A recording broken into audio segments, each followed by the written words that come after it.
Eu sou Thalita Valério, psicóloga, e hoje eu tô aqui mais uma vez para falar sobre amor à luz da psicologia com vocês. E o tema de hoje é depressão pós-relacionamento.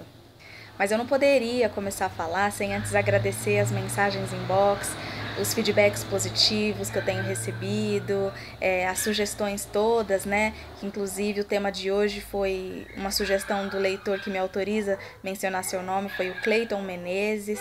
Então, o meu muito obrigada. Então, assim, sobre a depressão pós-relacionamento, a primeira coisa que eu quero destacar é que a palavra depressão, ela tem sido muito banalizada, caiu no senso comum. Agora, se você tiver dúvida se o que você enfrenta atualmente é uma melancolia, é uma tristeza ou se é depressão realmente, procure um profissional, um psicólogo que vai te ajudar a identificar o seu momento atual de vida e caso seja uma depressão, você vai poder ser acompanhado de perto porque é o que precisa. A depressão é uma patologia, ela é bem diferente de uma tristeza, que é um acontecimento que todos nós atravessamos, que nós passamos em diversos momentos da nossa vida. Sobre a depressão, a gente precisaria fazer outros vídeos, porque é um tema muito amplo, mas eu acho que o que mais diferencia mesmo é a questão do tempo e a questão do comportamento, né?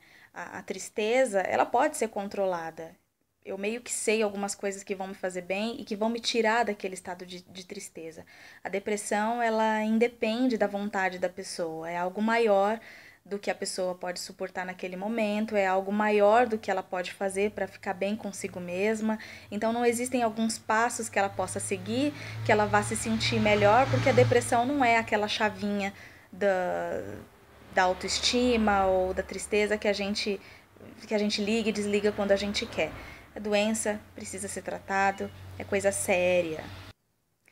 Na psicologia, tudo que a gente perde como objeto significativo, vamos dizer assim, ele é considerado como um luto.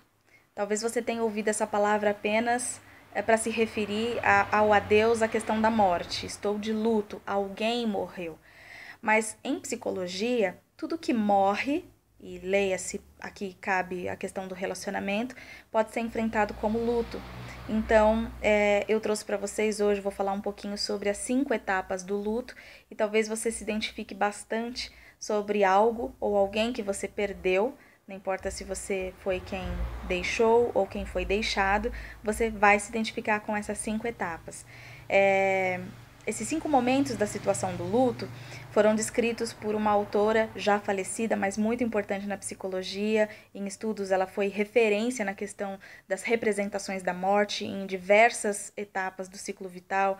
Então, ela falou sobre a morte na infância, ela falou da morte na adolescência, para o adulto jovem, na velhice. O nome dela é Elizabeth Kubler-Ross. Quem tiver mais interesse pode pesquisar, vai encontrar bastante material dela na internet, é muito bacana. E aí a Elizabeth, ela diz que são 5 etapas, então eu vou tentar trazer aqui de uma forma bem didática para a gente se identificar e ver que funciona exatamente assim. A primeira seria a negação.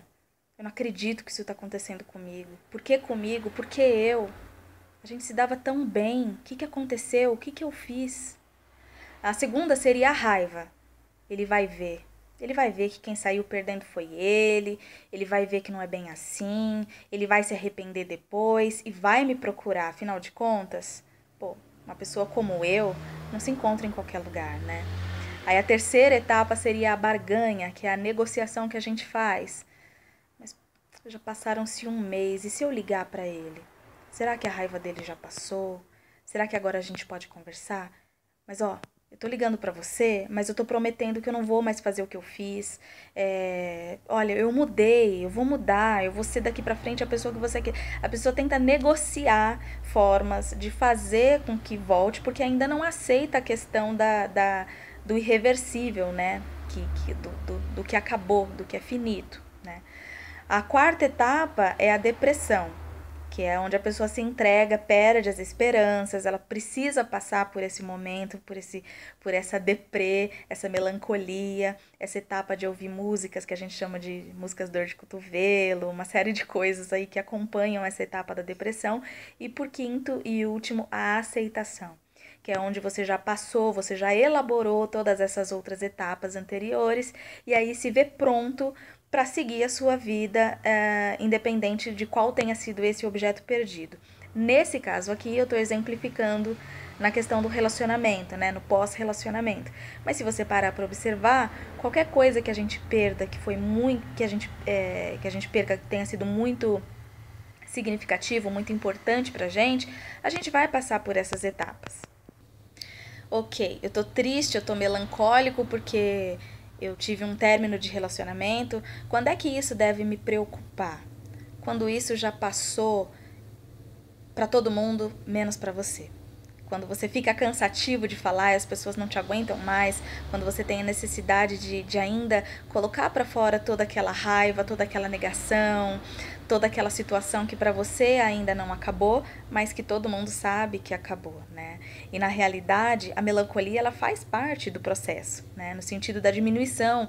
A gente às vezes quer se punir e acha que, não, eu não quero mais me relacionar com ninguém, ou então quando alguém morre, eu nunca mais vou sorrir, eu nunca mais vou... O nunca mais ganha corpo, né? Como a gente fala essas palavras nessas horas? Meu Deus do céu. E aí a gente acaba desenvolvendo alguns comportamentos que são preocupáveis, né? E que aí a gente vê o quanto a gente está sendo prejudicado por esses términos. Anorexia, insônia, a própria depressão, sentimento de menos-valia, o abandono, né? Tudo na tentativa dessa punição. Olha o que ele fez comigo, olha o que ela fez comigo. Então, é muito comum emagrecimentos, por exemplo, muito significativos. A pessoa emagrece 15, 20 quilos sem tomar nenhum tipo de medicamento, sem nenhum tipo de dieta. E isso, às vezes, é uma tentativa inconsciente de punir a si mesmo, sobretudo o outro, para responsabilizá-lo do término daquela relação, deixá-lo mal, né? E a pessoa faz isso, às vezes, sem querer. Né? Ela realmente sente que aquilo tudo acabou, que a vida dela não tem mais sentido e que a vida não tem mais graça. Mas é importante saber, e nisso a psicologia pode ajudar, que sempre haverá um recomeço. Às vezes a gente precisa de ajuda para descobrir isso, porque o ser humano não sabe lidar com questões óbvias. É uma profissão muito linda e que pode ajudar muito as pessoas, porque sozinhas, muitas vezes, elas não conseguiriam pensar com qualidade sobre as suas próprias vidas e como seguir dali para frente, apesar dessa perda, desse sofrimento e da dor que sempre vem acompanhada dos términos dos relacionamentos. Será que todo término é de todo ruim? Será que de fato a nossa vida acabou? Às vezes a gente ouve falando assim, mas você é tão jovem. O começo da vida, o recomeço não tem a ver com a idade, tem a ver com a forma que você significou aquilo, com a forma que você vai enfrentar dali para frente. Você pode ter 60, 70 anos, terminar um casamento, terminar um relacionamento, ficar viúvo, e ainda assim ter um recomeço. Então, recomeços não estão relacionados à idade. O tempo e as oportunidades estão aí para todos. Cabe a nós buscarmos a melhor forma de vivenciarmos esses recomeços. O esperado com relação a um término de relacionamento é que o sujeito ele passe por todas essas 5 etapas do luto e ele elabore uma nova forma de viver sem o outro. Você pode perceber que um tema se relaciona com o outro. Se você assistiu o primeiro vídeo onde eu falo sobre amores saudáveis e doentios, aqui fica também o termômetro. Se você vive um amor patológico, você vai ter muito mais dificuldade de elaborar o seu luto, a sua perda. Agora, se você vive um amor sadio, você pode entender que foi bom enquanto durou. Nem sempre o para sempre precisa ser para sempre. Existem muitos casos em que o relacionamento precisa mesmo, né? Ser desfeito para que nós nos refaçamos para então conseguirmos pensar em nós novamente. O que fica de tudo isso para mim é que, tanto pela melancolia como pela tristeza e, por fim, a depressão pós-relacionamento, romper nunca vai ser um acontecimento fácil, mas ele pode ser menos traumático se a gente pensar por esse ponto de vista positivo da vida do ser humano. E eu queria reforçar que todas as tentativas, né, elas são meias vitórias, elas são vitórias incompletas na tentativa de minimizar essa dor, né? Às vezes a gente usa a fuga para tirar um pouco da dor, e aí entram as drogas, entra a bebida, entra uma série de refúgios na tentativa de amenizar essa dor. Mas na nossa experiência com psicologia, com estágios e nas leituras, e até mesmo na própria experiência de vida, o alívio vem com o tempo e também com a possibilidade de esgotar todo o seu repertório.